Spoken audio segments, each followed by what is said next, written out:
Hey guys, so in this training lesson, I'm going to be sharing with you how to find the top 100 influencers in your niche. Also, I call the Dream 100. Now, this is extremely important because part of our Instagram growth strategy is utilizing other pages and other accounts to help grow your account and do essentially partnerships.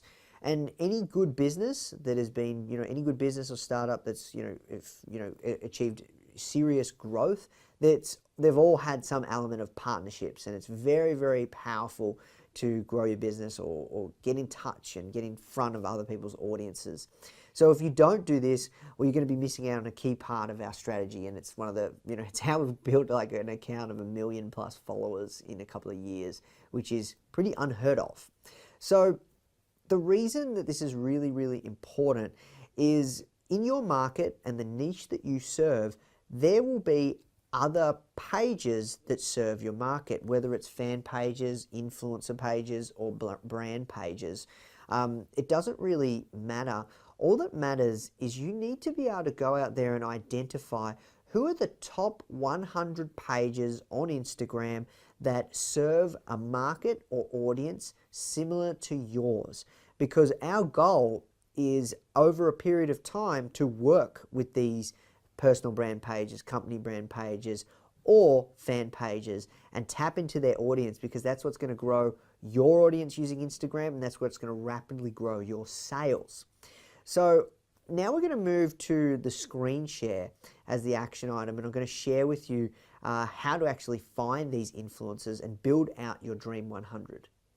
So in this training video, I'm going to be sharing with you how to find the top 20 to 30 influencers in your niche.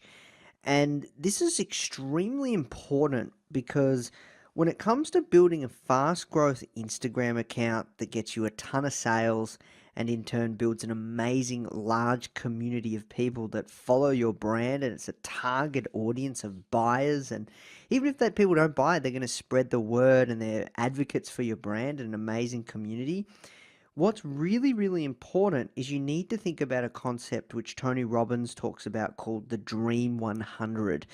And that is essentially when you become and you want to become an influencer in any market that you serve, whether it's on Instagram, whether it's on Twitter, whatever market that you serve, you want to be an influencer.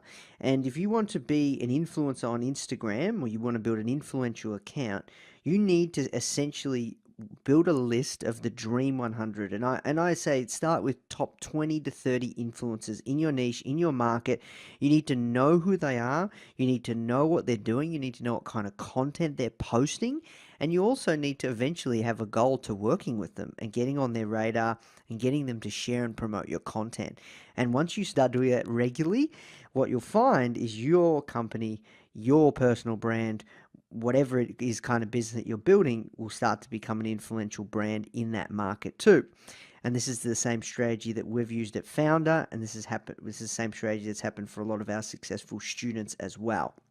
So if you don't do this, you're missing out on a big opportunity, and it's one of the most key parts of our Instagram growth system. And that is, working with influencers and developing your own, I guess, Dream 100 book of people that you'd want to work with. So how do you find influencers? Well, I'm going to share a few different tricks. The first one is, one thing that I always do is, first of all, I look within people that are liking my content. If somebody's liking my content, let's say, it's this person, and what I look for as well is actually really insightful comments that people write. Because if it's an insightful comment, that usually means that person's pretty smart, or they know what they're talking about and they know this market well. So this is a good one. Entrepreneurship is living a few years of your life. Alice Moat. Okay. So it seems very simple lines. So I'm going to look for somebody that has some interesting comments. Entrepreneurship is a lifetime attitude, not just a few years of working. Okay, so this person seems very smart. All right, unfortunately, I can't look at who they're following. All right, I'm going to look for another one. Yep, you have to be able to sacrifice some things in order to achieve your goals. Okay, so let's have a look. Digital marketing consultant, entrepreneur. All right, so this person, let's look at the other influences they're following. So what makes things